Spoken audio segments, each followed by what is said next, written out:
शिवपुराण श्री रुद्र संहिता पंचम खंड 14वां अध्याय। जलंधर की उत्पत्ति। व्यास जी बोले, संत कुमार जी, जब भगवान शिव ने अपने क्रोध की ज्वाला समुद्र में प्रवाहित कर दी तब क्या हुआ? सनत कुमार जी बोले, हैं मुने, जब भगवान शिव ने अपना क्रोध समुद्र में डाल दिया तो क्रोध की वह ज्वाला बालक का रूप लेकर जोर जोर से रोने लगी। उस बालक के रोने की आवाज से सारा संसार भयभीत हो गया। पूरा संसार उसकी आवाज से व्याकुल था। तब सभी चिंतित होकर ब्रह्मा जी की शरण में गए। तब सब देवताओं ने सादर ब्रह्मा जी को प्रणाम किया और उनकी स्तुति करने लगे। तत्पश्चात बोले, हैं ब्रह्मा जी, इस समय हम सभी पर बड़ा भारी संकट आन पड़ा है। प्रभु, आप तो सब कुछ जानते ही हैं। उस बालक ने, जो समुद्र से उत्पन्न हुआ है, अपने भयंकर रुदन द्वारा पूरे संसार को आहत किया है। सभी भय से आतुर हैं। हे महायोगिन, आप उस बालक का संहार करके हमें भय मुक्त कराएं। देवताओं की इस प्रकार की प्रार्थना सुनकर ब्रह्मा जी अपने लोक से पृथ्वी लोक पर उतरकर उस समुद्र पर पहुँचे जहाँ वह बालक विद्यमान था। ब्रह्मा जी को अपने पास आता देखकर समुद्र ने भक्तिपूर्वक उन्हें प्रणाम किया और उस बालक को ब्रह्मा जी को सौंप दिया। तब ब्रह्मा जी ने आश्चर्यचकित होकर समुद्र देव से प्रश्न किया कि यह बालक किसका है।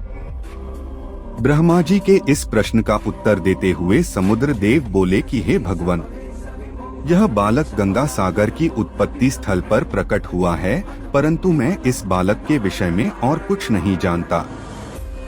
इस प्रकार जब ब्रह्मा जी समुद्र से बातें कर रहे थे, तब उस समय उस बालक ने ब्रह्मा जी के गले में हाथ डाल दिया और उनका गला जोर से दबा दिया, जिसकी पीड़ा स्वरूप उनकी आंखों से आंसू बहने लगे।